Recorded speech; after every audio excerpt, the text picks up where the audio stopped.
മുഖ്യമന്ത്രി പിണറായി വിജയന്റെ മകൻ വിവേക് കിരണന്റെ ഗുരുവായൂർ ക്ഷേത്ര സന്ദർശനവുമായി ബന്ധപ്പെട്ട ചർച്ചകൾ സജീവമാണ് സോഷ്യൽ മീഡിയയിൽ. രാഷ്ട്രീയ സാമൂഹിക നിരീക്ഷകൻ ശ്രീജിത്ത് പണിക്കരുടെ കുറിപ്പാണ് മറ്റൊരു ചർച്ചാ വിഷയം. ശ്രീജിത്ത് പണിക്കരുടെ കുറിപ്പ് ഇങ്ങനെയാണ്: സഖാവിന്റെ മകൻ ക്ഷേത്ര ദർശനം നടത്തിയെങ്കിൽ നടത്തട്ടെ. സഖാവിന്റെ വൈരുദ്ധ്യാത്മക ഭൗതികവാദത്തിന് അദ്ദേഹത്തിന്റെ കുടുംബത്തിൽ ഒരു സ്വാധീനവും ഇല്ലെന്നത് ആ പ്രത്യയശാസ്ത്രത്തിന്റെ പരാജയമല്ലേ?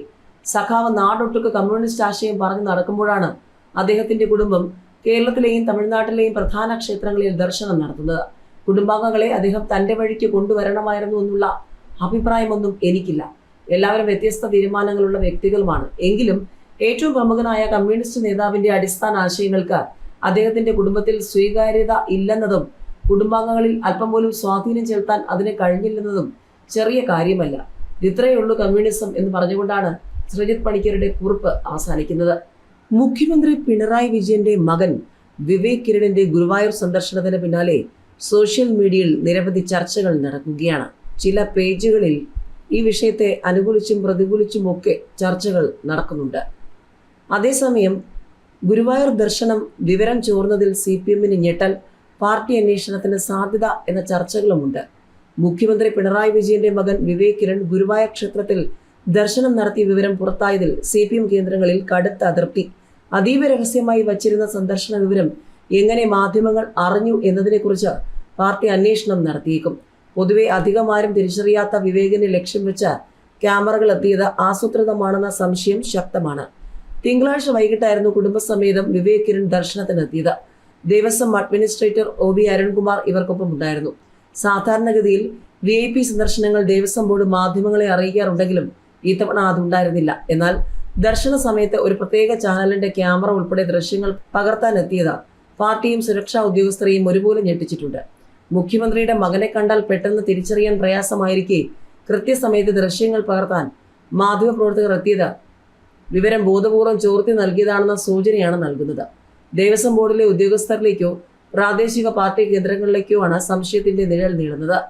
ചില മാധ്യമങ്ങൾ ഉൾപ്പെടെയുള്ള ടീം ദൃശ്യങ്ങൾ പകർത്താൻ എത്തിയത് CPM നേതൃത്വത്തെ പ്രകോപിപ്പിച്ചിട്ടുണ്ട്. ക്ഷേത്രത്തിന് മുന്നിൽ ദൃശ്യങ്ങൾ പകർത്തിയ പ്രാദേശിക മാധ്യമ പ്രവർത്തകരെ ദേവസ്വം ജീവനക്കാർ തടഞ്ഞു. ദൃശ്യങ്ങൾ ഉടൻ ഡിലീറ്റ് ചെയ്യാൻ ആവശ്യപ്പെടുകയും മാധ്യമപ്രവർത്തകരെ പിടിച്ചു തള്ളുകയും ചെയ്തത് സംഘർഷാവസ്ഥ സൃഷ്ടിച്ചു. ക്ഷേത്ര പരിസരത്ത് വീഡിയോ ചിത്രീകരണത്തിന് കോടതിയുടെ കർശന വിലക്കുണ്ടെന്നും അത് ലംഘിച്ചതിനാലാണ് ദൃശ്യങ്ങൾ നീക്കം ചെയ്യിച്ചതെന്നുമാണ് ദേവസ്വം അധികൃതരുടെ ഔദ്യോഗിക വിശദീകരണം. അതീവ രഹസ്യമായ സന്ദർശനം വിവാദമായതോടെ സുരക്ഷാ ക്രമീകരണങ്ങളിലുണ്ടായ പാളിച്ചയും വിവരം ചോർന്ന സാഹചര്യവും ഗൗരവത്തോടെ കാണാനാണ് CPM-ന്റെ തീരുമാനം. സന്ദർശനം വാർത്തയാക്കിയതിന് പിന്നിൽ രാഷ്ട്രീയ ലക്ഷ്യങ്ങളുണ്ടോ എന്നും പാർട്ടി പരിശോധിക്കുന്നുണ്ട്. സംസ്ഥാന സർക്കാരിനും CPM-നും മറ്റൊരു തിരിച്ചടി കൂടി. CPM പ്രവർത്തകർ പ്രതികളായ കേസ് തള്ളാനുള്ള സർക്കാർ അപേക്ഷ കോടതി തള്ളിയത് സംസ്ഥാന സർക്കാരിനും CPM-നും വലിയ തിരിച്ചടിയായി മാറിയിരിക്കുകയാണ്. ഏതായാലും തള്ളണമെന്ന് സർക്കാർ ആവശ്യപ്പെട്ട കേസിൽ വിചാരണയ്ക്ക് തുടക്കമായിരിക്കുന്നു. പ്രതികൾ CPM പ്രവർത്തകരാണ്. തള്ളണമെന്ന് സർക്കാർ ആവശ്യപ്പെട്ട കേസിൽ വിചാരണയ്ക്ക് തുടക്കം. പ്രതികൾ CPM പ്രവർത്തകർ. പോലീസിനെ ആക്രമിച്ച് വാഹനം തകർത്ത കേസിൽ പ്രതികൾ പയ്യന്നൂരിലെ CPM പ്രവർത്തകർ.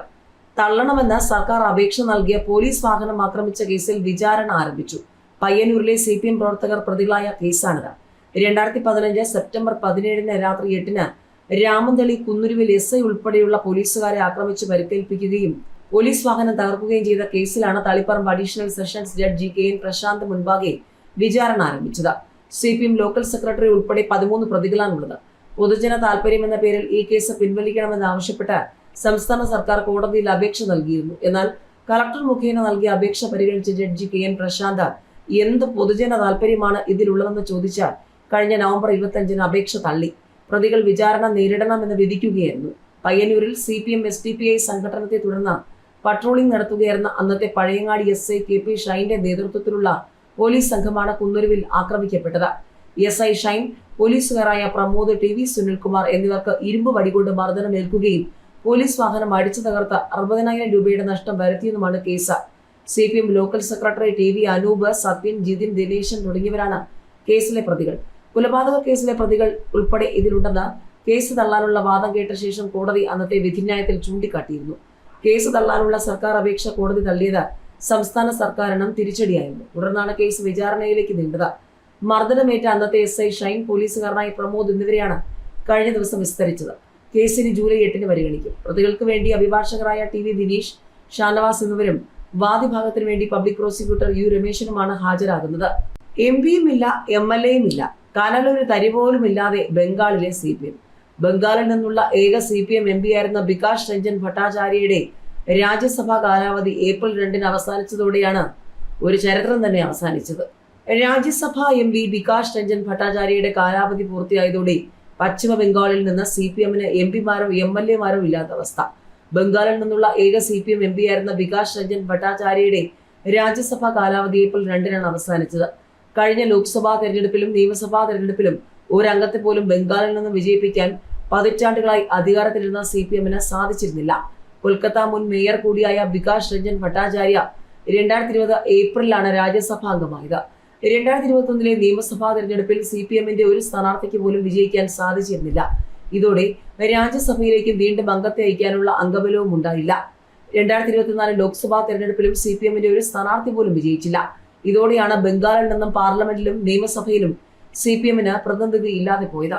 നിയമസഭയിൽ മുൻ മുഖ്യമന്ത്രി ജ്യോതി ബസുവിന്റെ അനുസ്മരണത്തിൽ സംസാരിക്കാൻ ഒരു CPM അംഗം പോലും ഇല്ലാത്ത സാഹചര്യം പാർട്ടിക്കുണ്ടായിരുന്നു. 1977 178 സീറ്റ് നേടിയാണ് CPM ബംഗാളിൽ അധികാരത്തിലെത്തിയത്. തുടർന്നുള്ള 4 നിയമസഭകളിലും വൻ വിജയം നേടി ജ്യോതി ബസു മുഖ്യമന്ത്രിയായി തുടർന്നു. 2001 മുതൽ 2011 വരെ ബുദ്ധദേവ് ഭട്ടാചാര്യയാണ് മുഖ്യമന്ത്രി സ്ഥാനത്തുണ്ടായിരുന്നത്. 2011 തെരഞ്ഞെടുപ്പിലാണ് മമതാ ബാനർജിയുടെ നേതൃത്വത്തിൽ തൃണമൂൽ അധികാരം പിടിച്ചത്. അന്ന് 40 സീറ്റിലാണ് CPM വിജയിച്ചത്. പിന്നീട് ബംഗാളിൽ CPM-ന് ഒരു തിരിച്ചുവരവുണ്ടായില്ല. 2016 26 സീറ്റിലേക്ക് ഒതുങ്ങിയ CPM-ന് കോൺഗ്രസുമായി സഖ്യത്തിൽ മത്സരിച്ച 2021 ഒരു ഒറ്റ സീറ്റിൽ പോലും ജയിക്കാൻ കഴിഞ്ഞില്ല.